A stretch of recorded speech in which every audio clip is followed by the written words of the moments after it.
It happened on a Thursday night. No fight, no shouting.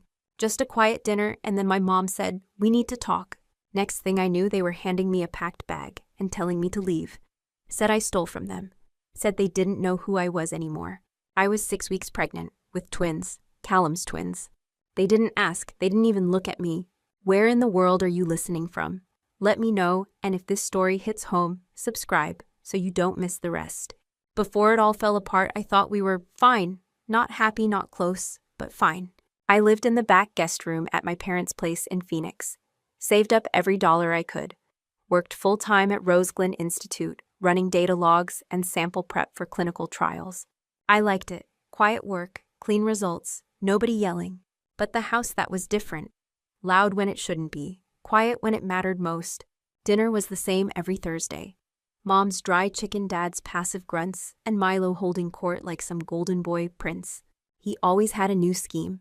Crypto coin last year, organic shampoo before that. Now a health tech startup. No product, no team, just talk. Still, Dad called him our visionary, and Mom. She poured his wine like he was a guest of honor. Me, I washed the dishes. They never asked about my job. Never mentioned the promotion I almost got. Never once said thank you for the rent I quietly slipped under the toaster every month. But I stayed, because I thought that's what good daughters did. And because of Callum. He came into Rose Glen 6 months before everything exploded. CEO of Betrayal Tech. Sharp, strange, brilliant. He noticed things. Once during a trial debrief, he stopped mid-sentence to say, "You double-check every label. Most people don't." He saw me. We weren't supposed to date. Power dynamics, company policies, gossip. So we didn't, not publicly. He'd walk me to my car, slide notes into my lunchbox, call me late at night just to say he missed my voice. I didn't tell anyone, not because I was ashamed, because I wanted one thing that was mine. Then I missed a period, then 2. I didn't panic, not right away, but the same week I made the appointment to confirm it. Mom asked if I could sign off on a small bank transfer, just a glitch in Dad's pension, she said. I never saw the form. Just heard Milo whisper something in the hallway that made my stomach clench. "Don't worry, she'll take the fall." I should have asked questions. I didn't. I was too tired, too nauseous, too in love, too hopeful. Then came Thursday dinner. No hugs, no questions. Just the silence before the lock clicked. And me standing there wondering when they stopped seeing me as theirs. I got the text at 4:12 p.m. Family dinner tonight, 6 sharp, be home. Just like that. No emoji, no love, Mom. The house smelled like lemon cleaner and something burnt. There was no food on the table, no plates, no oven light. Just the living room lamp flickering overhead. Milo was already there, sitting on the edge of the couch, hands clasped like he was about to interview someone. Mom stood near the window, arms crossed. Dad sat in his recliner, eyes on the wall. I hadn't even taken off my shoes. "What's going on?" No one answered. Milo finally spoke. "We need to talk about the money." His voice was calm, too calm. "What money?" Mom turned to me. "Don't lie, Leora." Her words sliced cleaner than any slap. "I'm not." Dad held up a printed bank statement. One line was circled in red. A withdrawal. $10,000. Gone. "You logged into our account on the 10th, he said. I stared at the paper, then at them. I never touched that account. "Why would I?" "You needed it," Milo interrupted. "For whatever it is you've got going on. You've been weird lately." "Weird." I laughed once, sharp and wrong. "I'm pregnant, Milo." The room froze. Only the lamp buzzed. "Callum's," I added, "in case you're wondering." Mom blinked fast. Dad didn't move. Milo didn't even flinch. "That doesn't change what you did," he said.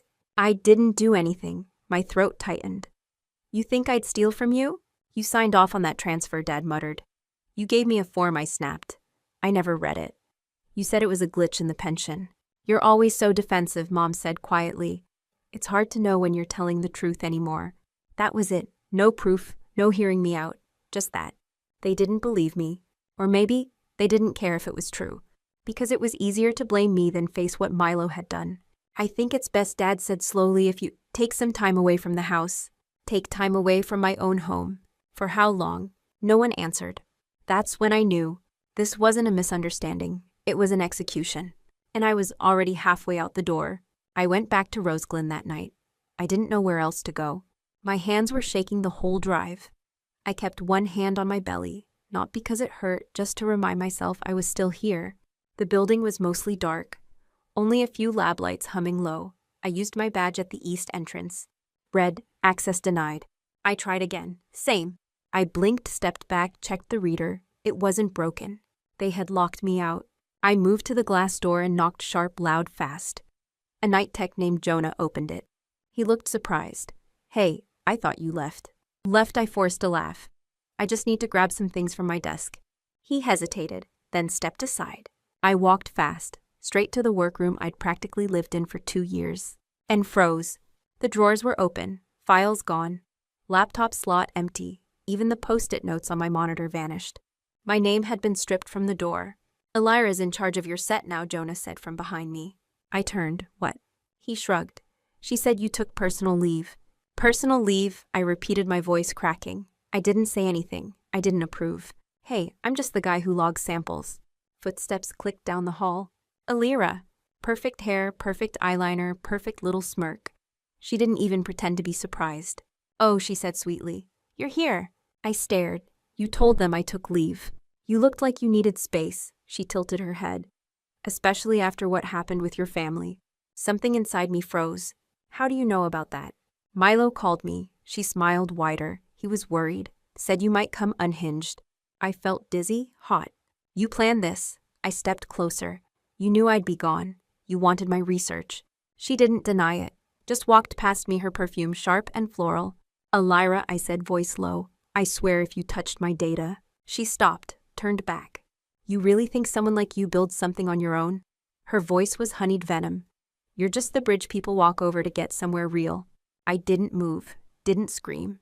I just watched her walk away. And I realized they weren't just taking my name off the door. They were trying to erase me completely. I didn't sleep that night. Just sat on the edge of the motel bed, staring at the speckled ceiling, trying to hear anything but my own heartbeat. The air conditioner wheezed like it was dying. A faint smell of bleach and damp carpet hung around me, the kind that clings to your clothes. Then a knock. 3 soft taps. I froze. Another knock. I moved slowly, peeking through the peephole. It was him, Callum. Gray hoodie collar, wrinkled eyes like he hadn't slept either. I opened the door. He didn't say anything right away. Just looked at me, really looked. Can I come in? His voice was softer than I remembered. I stepped aside.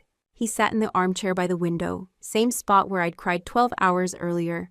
You knew, I asked, not angry, not accusatory, just tired. I had a feeling, he said. I called the house. Your mom hung up. I laughed, sharp, hollow. They think I stole from them. He nodded. I know. I waited for him to ask if it was true. He didn't. Instead, he reached into his jacket and pulled out a crumpled paper bag. Inside, Ginger Chew's electrolyte packets, 2 protein bars. I stared. You remembered. I watched my sister carry twins. I know what helped. Something cracked in me. I almost let it fall apart right there. But instead, I asked the question I'd buried for weeks. Why'd you stop calling? He didn't look away. I was trying to keep you out of something. What? My family, he said simply. My mother's foundation, Zeta, the one your institute just partnered with. I blinked. You're telling me? He nodded. They're funding your lab now. And Elira, she's on their fellowship list. The room spun, all of it. The transfer, the lockout, the timing. Why didn't you warn me? I didn't know it was you they were targeting. Not until it was already in motion. My jaw tightened. And now, he leaned forward. I want to help. I looked down at the paper bag in my hands. Torn, ordinary. But it felt heavier than anything I'd carried all day. I didn't say yes, didn't say no, just sat down across from him. And let the silence decide. 3 days later, I stood outside the Southridge Innovation Fund office with a folder clutched tight to my chest. My proposal was inside, every page double-checked, my name at the top. No shortcuts, no stolen credit. The receptionist took it with a smile that didn't reach her eyes. We'll be in touch, she said. But I already knew, her tone, the glance over my shoulder, it screamed, you don't belong here. I waited 2 weeks. No response. On a hunch, I checked the fund's newsletter. There it was. A grant awarded. Same focus area, same keywords. Even the project title, just barely reworded. Lead researcher Elira Stone. My mouth went dry. I scrolled fast, hands shaking. The write-up quoted her summary, word for word. Micah summary. I slammed the laptop shut. Couldn't breathe. I felt like the walls were closing in again. I called the fund office. No answer.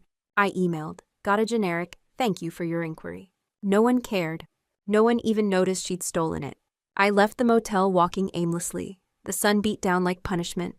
The sidewalk shimmered. My stomach churned not just from pregnancy but from helplessness. I stopped at a payphone. Why, I don't know. I dialed no one. Just stood there listening to the silence between rings that never came. My phone buzzed. A text. From Callum.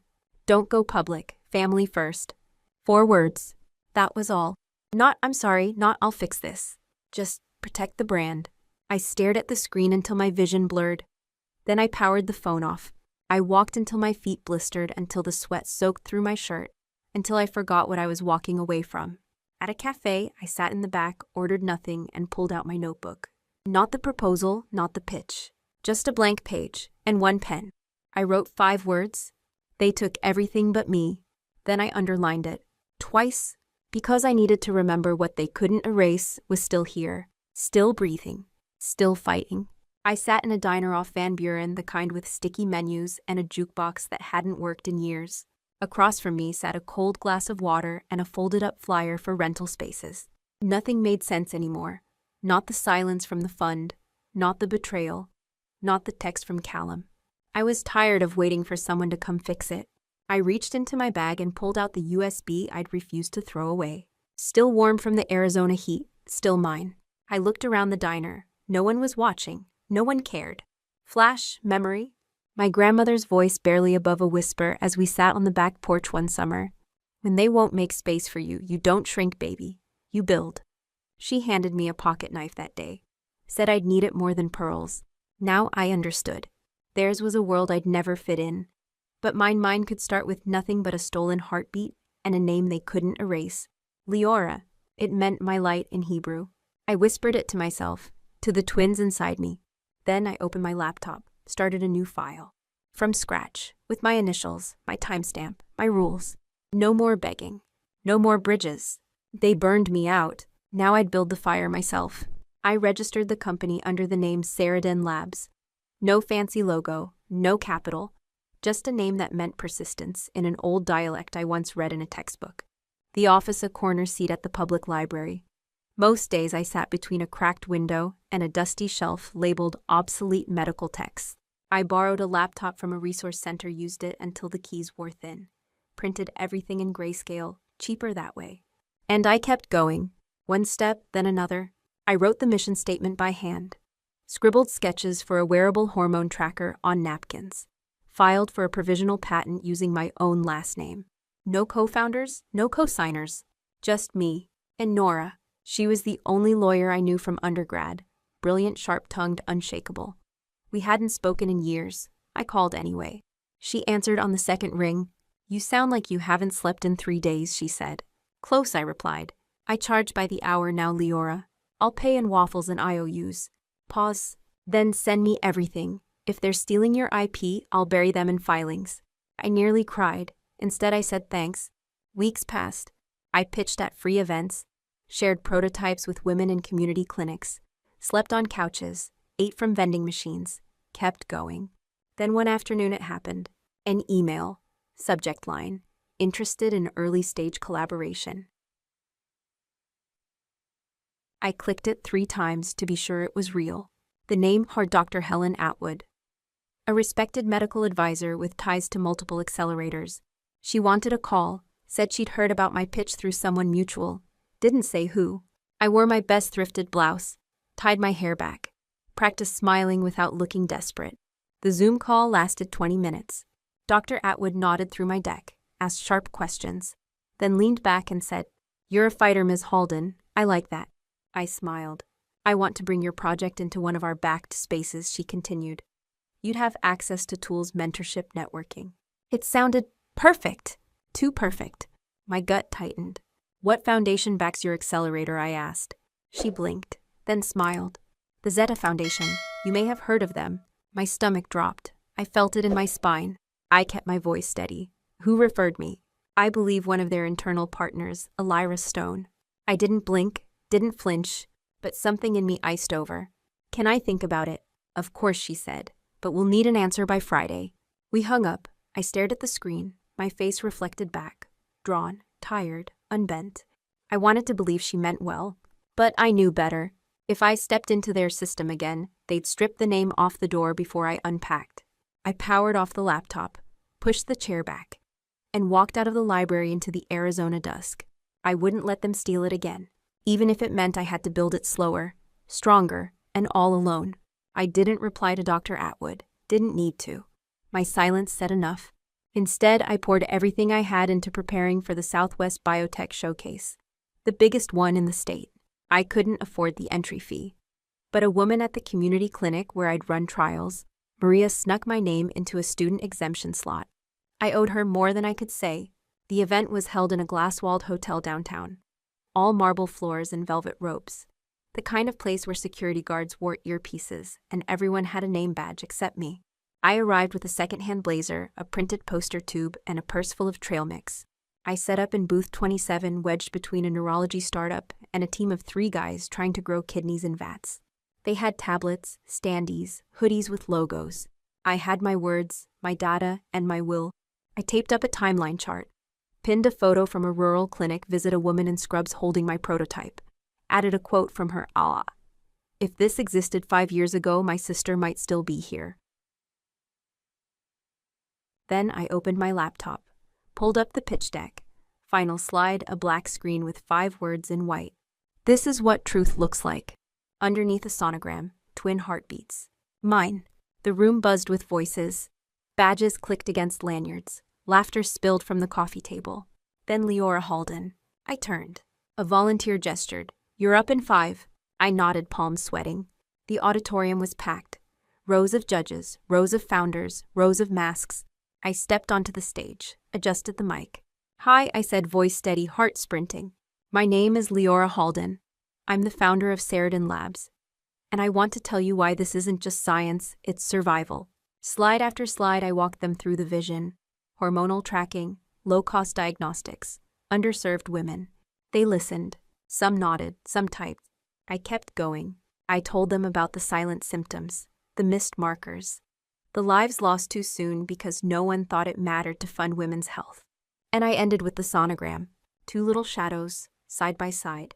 I built this, I said, because no one looked at me until I disappeared. Silence. Then, a voice, high familiar. Excuse me, I have a question. I blinked, looked up.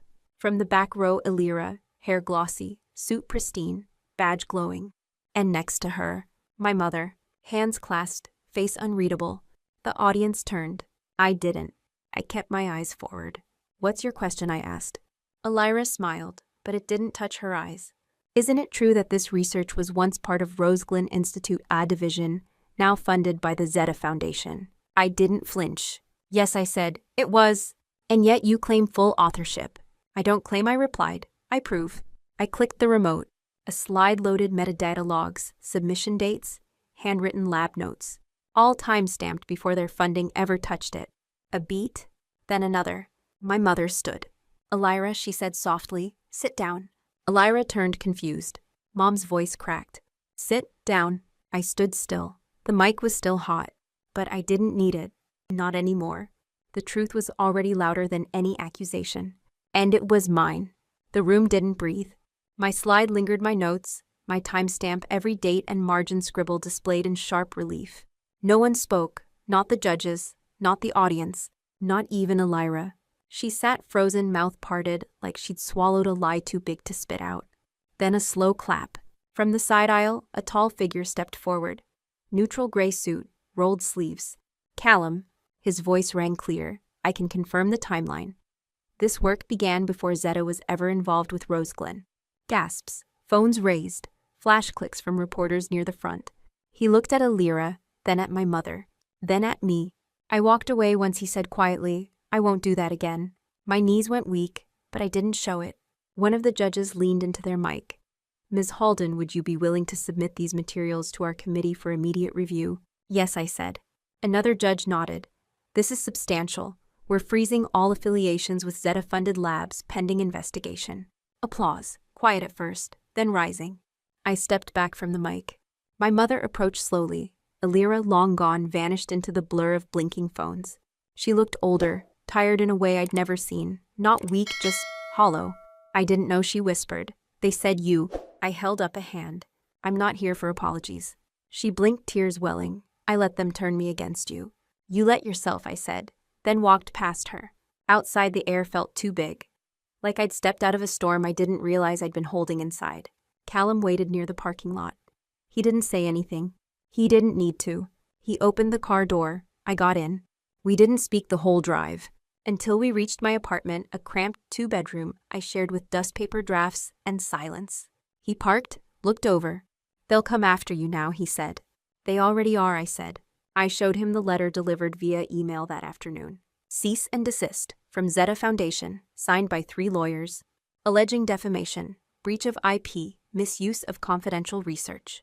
Do you want me to handle it? Callum asked. No, I said, then pulled out my folder. Thicker, heavier, inside statements from clinic directors, screenshots of submissions, patent applications, and a signed affidavit from a former Rose Glen advisor who admitted under oath that I'd been removed unfairly. I laid them on the coffee table like cards. Callum raised an eyebrow. You've been ready. I had to be. He sat back, smiled just barely. You want to file countersuit? I already did, I said. His brows rose. What? I used Nora, I added. She doesn't lose. He laughed softly. Remind me not to get on your bad side. You already did, I said, but you came back. We sat in silence. The hum of my old fridge filled the room. Outside wind rustled through brittle palm leaves. Then my phone rang. Unknown number. I hesitated. Callum nodded. Put it on speaker. I did. A man's voice clipped and formal. This is Judge Keegan from the Regional IP Court. Ms. Halden, we've reviewed your petition and are granting a preliminary injunction. I froze. In addition, he continued, we're initiating a hearing against Zeta Foundation for breach of ethical research conduct. Your presence is not required. Your documentation speaks for itself. I nearly dropped the phone. Thank you, I managed to say. Make sure your counsel checks the schedule. And Ms. Halden, yes. Well done. The line clicked. I sat there stunned, then leaned forward, head in my hands. I didn't cry. I smiled. Callum stood, walked over, and kissed my forehead. Not like a fairy tale, not like salvation, just steady, like we'd made it through the fire and into whatever came next. I looked at the files on the table, and finally I believed I was the one who wrote them. The backyard wasn't big, just a patch of grass and a citrus tree Callum had planted last spring. But it was ours. The twins Leona and River were tumbling over a playmat, giggling at nothing, their laughter rising like birdsong. I stood at the kitchen sink, watching them through the open window, a warm breeze curling around my wrists. The court case never made headlines, but it didn't have to. Jetta settled quietly. Elira disappeared from every board she once bragged about. And Saradin Labs were growing. Slow, deliberate, real. There's no gala, no champagne, just steady hands and science that holds. A package came last week. No return address, no note. Inside, a small velvet pouch, and in it my grandmother's ring. The one Zanaya claimed, the one I thought was lost. I stood still for a long time, then slipped it onto my finger. It didn't shine. It didn't need to. It fit. Callum stepped onto the porch shirt, half untucked, smelling like lemons and sawdust. They wore themselves out, he smiled. I nodded. Let them sleep. He wrapped an arm around me, didn't squeeze, just stayed. We didn't need to talk. We'd already said everything that mattered by staying. So now I ask you, have you ever been erased by the people who should have seen you first? Where in the world are you listening from right now? Drop it in the comments. And if you made it this far, subscribe. Some of us didn't disappear. We rebuilt.